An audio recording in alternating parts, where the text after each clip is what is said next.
Bien-aimé, que la grâce et la paix de notre Seigneur Jésus-Christ soient ton partage. J'espère que tu te portes bien. Je veux bénir le nom du Seigneur pour ta vie, car je sais qu'il ne cesse de manifester sa bonté et sa fidélité envers toi. Je sais que par toi, il fait briller la lumière dans ta génération. Amen. Alors, nous continuons notre cours de fondement et aujourd'hui, nous voyons la 8e leçon. Et dans cette 8e leçon, nous parlerons de la tour de Babel. La tour de Babel. Que s'est-il passé dans Genèse le chapitre 11? Parce que c'est là plutôt qu'on nous parle de la tour de Babel.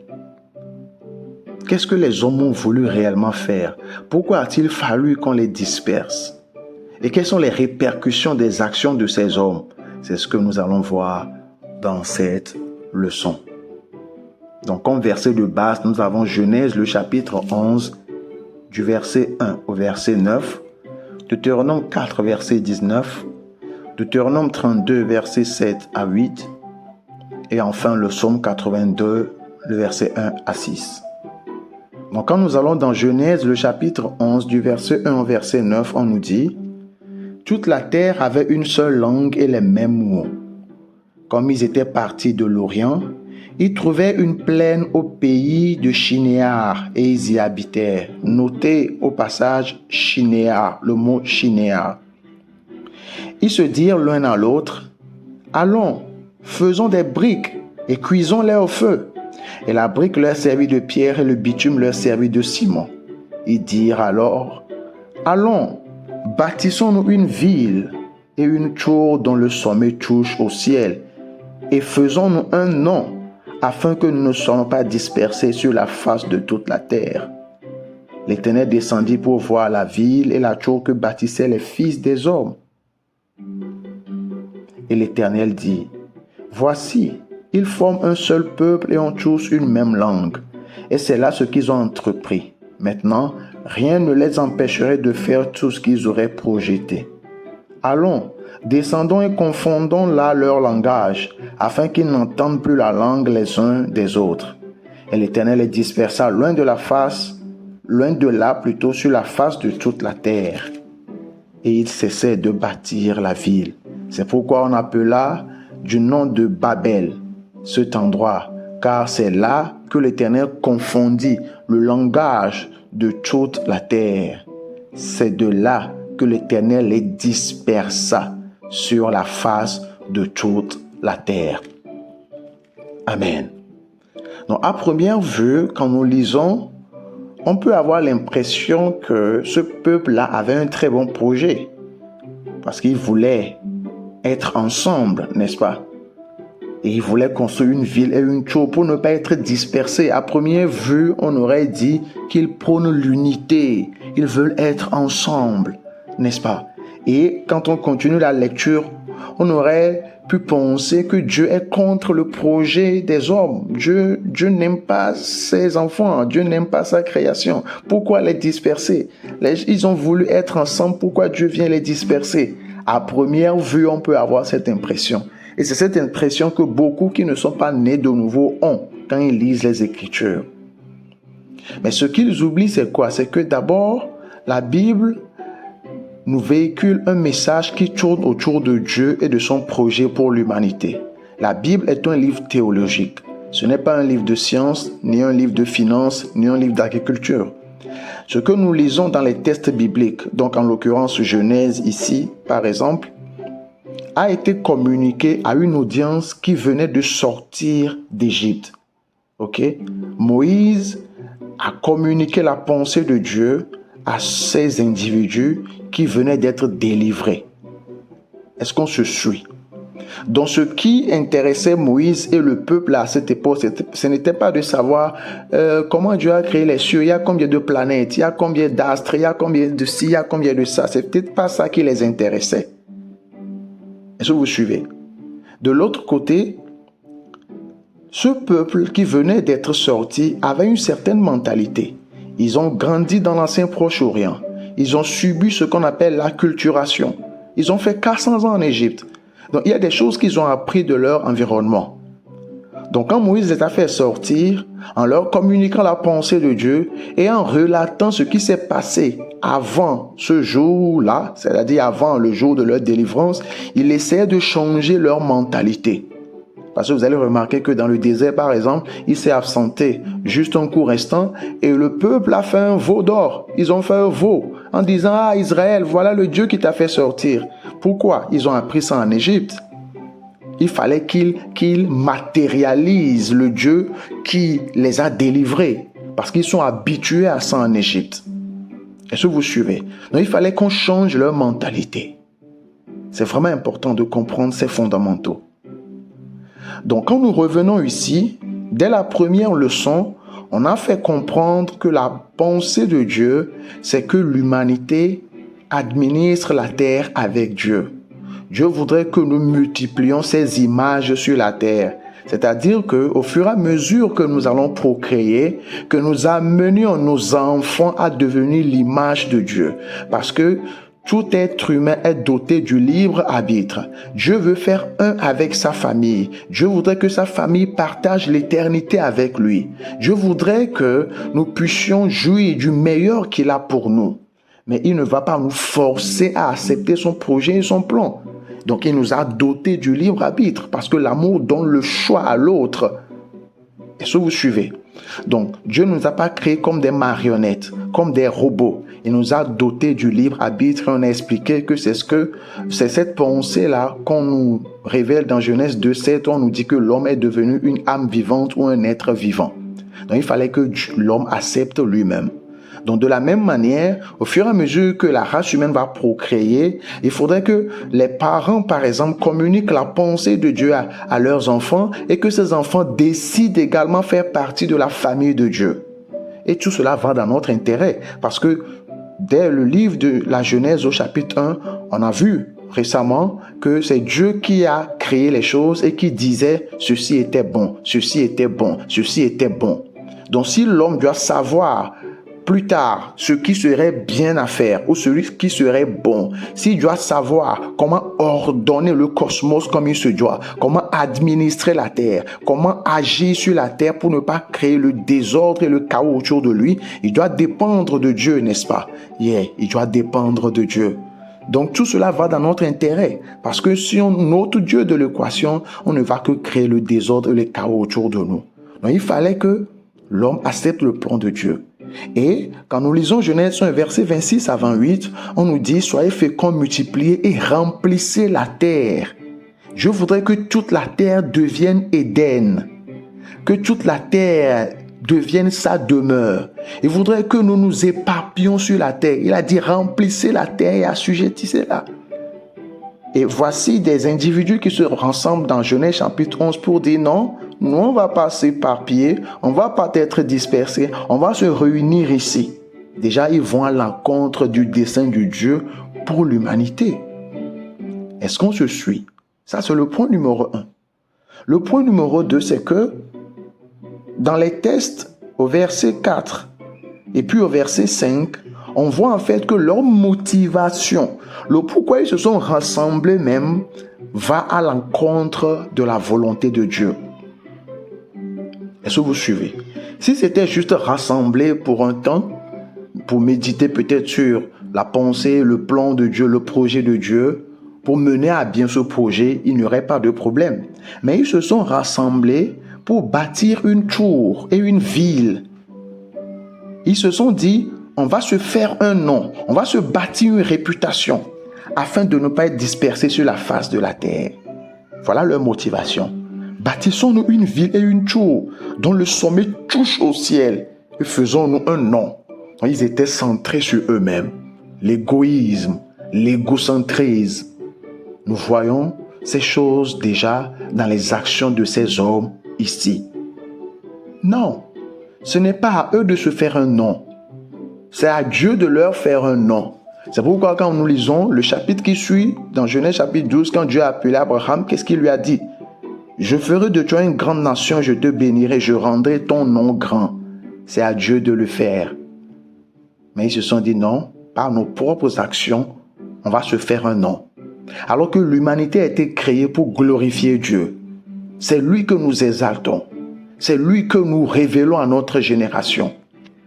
On nous dit dans les épîtres également, dans les épîtres de Paul par exemple, dans le livre d'Éphésiens, dans le livre de Philippiens, je nous lis quelque chose rapidement là-bas pour nous faire voir en fait que nous vivons pour lui.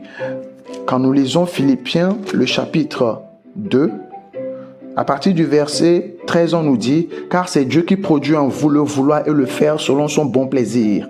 Faites toutes choses sans murmure ni hésitation, afin que vous soyez irréprochables et purs, enfants de Dieu irrépréhensibles au milieu d'une génération perverse et corrompue, parmi laquelle vous brillez comme des flambeaux dans le monde, portant la parole de vie.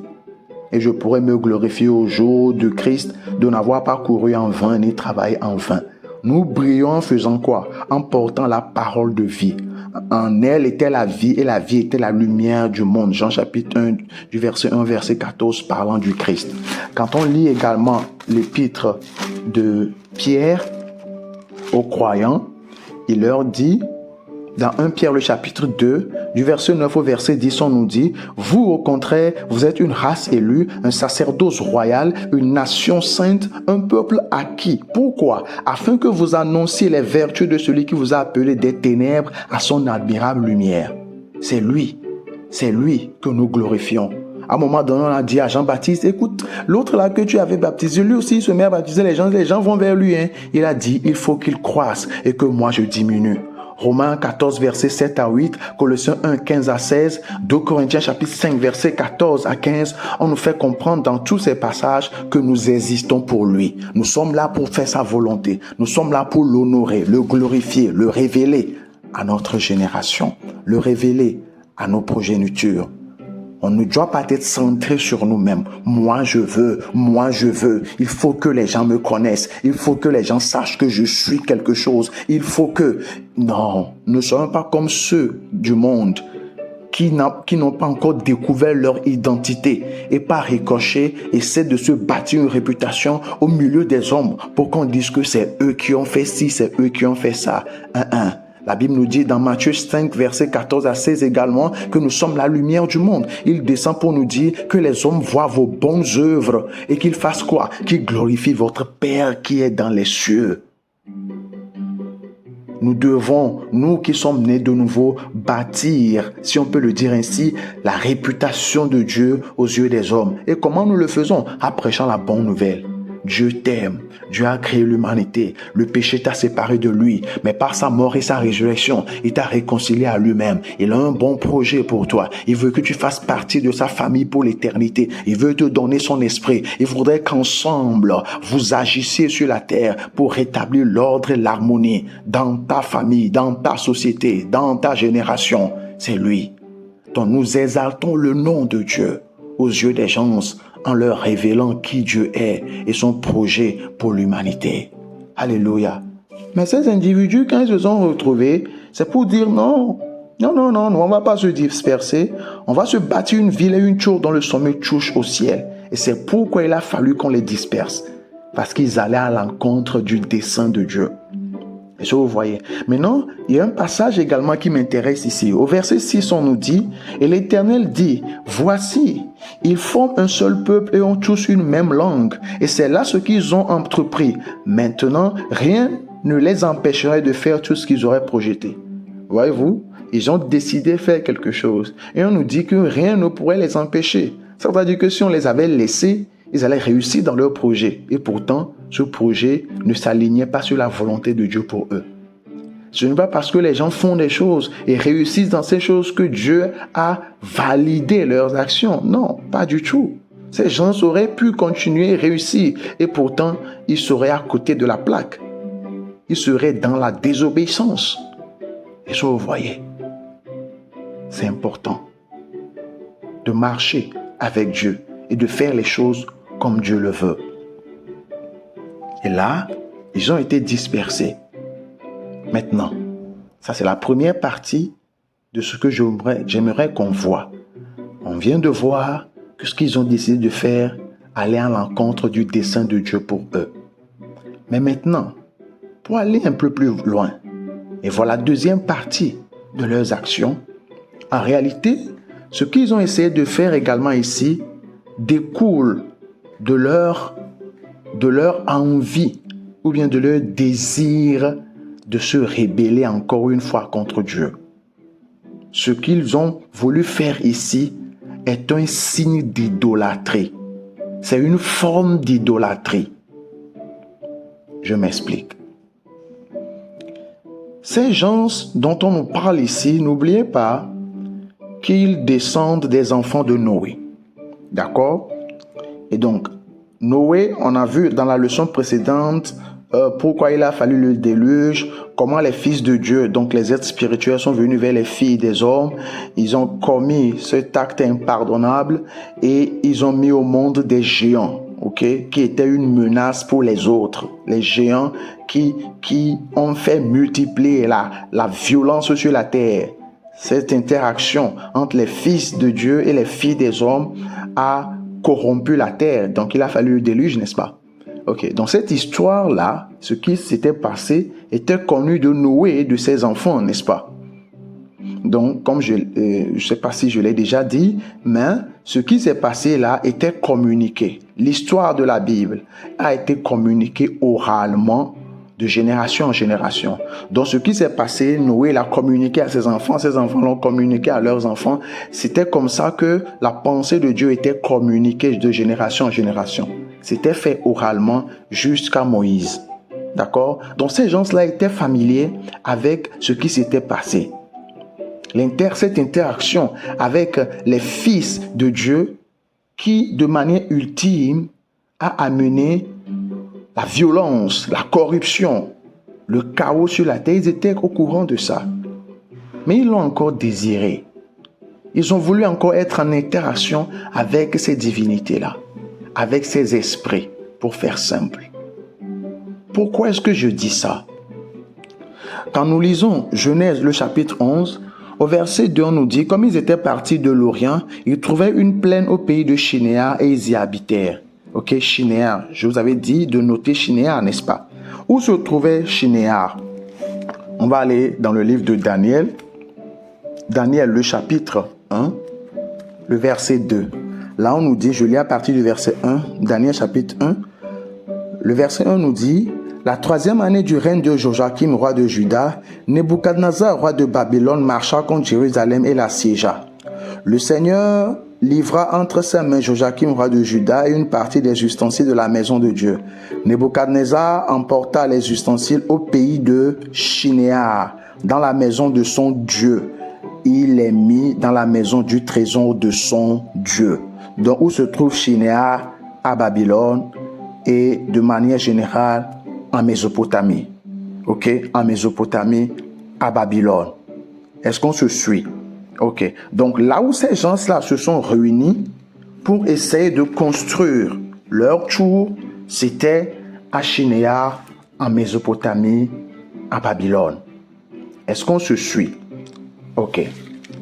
Et parce que l'histoire que nous relate la Bible est vraiment historique, c'est-à-dire que ce sont des choses qui se sont réellement passées et qu'on peut retrouver dans l'histoire des civilisations également à cette époque-là. On a remarqué à travers les fouilles archéologiques qu'à Shinéar, en Mésopotamie, en Babylone, on a retrouvé ces tours, des tours dont le sommet essayait de toucher le ciel. On a retrouvé ces choses en Mésopotamie. Quand vous lisez certains textes anciens provenant de la Mésopotamie, vous voyez exactement la description de ce que ces gens ont voulu faire ici dans ces textes-là. C'est-à-dire bâtir une tour et une ville et une tour dont le sommet touche au ciel. En Mésopotamie et dans ces textes anciens de cette époque, on a vu en fait que à Shinéar et à certains autres endroits en Mésopotamie, on a retrouvé ce qu'on appelle un ziggurat, ou plutôt des ziggourats. Des ziggourats. Les ziggourats étaient en fait des constructions qui ressemblaient un peu aux pyramides, mais ce n'étaient pas vraiment des pyramides, dont le sommet essaie de toucher au ciel. Le sommet qui essaie de toucher au ciel renvoie également à une théologie ou alors à une conception religieuse. Dans certains textes anciens, on lit par exemple que Warad Sin, qui est le king de Larsa, qui se trouve également en Mésopotamie, a bâti un temple qu'on appelait Esquité. Et on nous dit dans ces textes-là que le temple qu'il a essayé de construire et la tour, le ziggurat, était aussi haut qu'une montagne, tellement que le sommet touchait le ciel. Le même langage qu'on remarque ici. Et on nous dit, en faisant cela, les dieux Nana et Ningal se sont réjouis. Et ils ont dit, il a bien fait. Son règne doit être long. Vraiment, il a posé une bonne action. Et au-delà de ce ziggurat-là que nous retrouvons, il y a plusieurs autres ziggurats qu'on a retrouvés en Mésopotamie. Il y a un ziggurat, par exemple, à Babylone, où se trouve Shinéar, qui a été appelé Etemenanki. Et cela signifie le temple de la fondation du ciel et de la terre. Et précédemment, le ziggurat dont je vous ai parlé, qui était à Larsa, son nom c'était le temple qui relie le ciel et la terre. Il y a un autre ziggurat également à Sippar. Ils sont tous en Mésopotamie, là où ces gens-là étaient, dans Genèse, le chapitre 11 ici. On l'a appelé, ce ziggurat a été appelé le temple dont les marches conduisent au ciel. Est-ce que vous suivez? Donc, il est très probable que ce qu'ils ont essayé de faire ici, étant donné que ça correspondait exactement à ce qu'on retrouve également, ou on a retrouvé plutôt en Babylone, en Mésopotamie, ce qu'ils ont essayé de faire ressemblait beaucoup à ce qu'ils ont fait là-bas. Est-ce que vous suivez? Donc, il est très probable que ce qu'ils ont fait, ce qu'ils ont essayé de construire, ressemblent ou sont plutôt ce qu'on appelle des ziggourats. Maintenant, pourquoi on construisait des ziggourats à cette époque-là? Les ziggourats, quand on les construisait juste en haut, on construisait un petit temple, une petite chambre. Et dans leur conception de choses en Babylone, en Mésopotamie, les dieux, quand ils descendent ou quand ils décident de venir vers les hommes, donc les êtres spirituels, quand ils décident de venir vers les hommes, ils passent par le ziggurat. Ils rentrent dans leur temple, qui était juste en haut du ziggurat. Donc on construisait ça de telle sorte que ça soit vraiment très haut. Et il n'y a que le souverain sacrificateur, ou plutôt le prêtre, qui pouvait y aller. Et ce qu'il faisait aussi, c'est que dans ce petit temple qui est construit en haut, on mettait une table, on mettait des pains. Il y avait également un lit pour le Dieu qui va descendre. C'est ce qui se faisait à Babylone, en Mésopotamie. Donc pendant que les auteurs bibliques parlaient à ces peuples-là, pendant qu'ils leur parlaient, à cet instant-là, les ziggourats existaient déjà. Est-ce que vous suivez? Pendant que Moïse communiquait cette pensée à ces gens, ces ziggourats existaient déjà. Donc le peuple-là, à cette époque, pouvait déjà faire le lien. Que, attention, ils ont voulu bâtir quoi? Une ville et une tour. Et effectivement, en Babylone, les villes sont construites autour de ces ziggourats. En Mésopotamie, les villes étaient construites autour. Et juste en bas de la tour qu'on appelle un ziggurat, il y avait un temple où les gens pouvaient y aller et adorer la divinité en l'honneur de laquelle on a érigé le ziggurat. Et dans ce temple-là, on retrouvait une statue qui était l'image de la divinité en question. Donc pendant qu'on leur parlait, ils étaient déjà au courant de ces genres de choses parce qu'ils ont tous grandi dans l'ancien Proche-Orient. Est-ce que vous suivez? C'est vraiment important. Donc ce qu'ils ont voulu faire, c'est quoi? C'était l'idolâtrie. Parce que le pourquoi les ziggourats étaient construits, c'était en l'honneur des divinités. C'était pour donner un moyen à la divinité de venir vers eux. N'est-ce pas? De venir vers eux. C'était, comme j'ai lu tout à l'heure le nom de certains ziggourats, Les ziggourats, de par leur fonction, permettaient de relier le ciel et la terre. Et en haut, il y avait un petit temple pour la divinité. Est-ce qu'on se suit? C'est vraiment important de comprendre ces choses. Donc ce que nous voyons dans Genèse, le chapitre 11, c'était en fait l'idolâtrie. C'était en fait l'idolâtrie. Ils voulaient se faire un nom. Et ça, nous l'avons vu de façon explicite dans le texte. Et quand on considère le contexte historico-culturel de cette tour-là, on voit en fait qu'ils se sont sombrés dans l'idolâtrie. Ils ont sombré plutôt dans l'idolâtrie. Il a fallu que Dieu les sépare. Gloire à Dieu. Gloire à Dieu. Donc avant de finir, je vous fais voir ce qu'on entend par ziggurat. Ok, voici l'image de ce qu'on entend par ziggurat.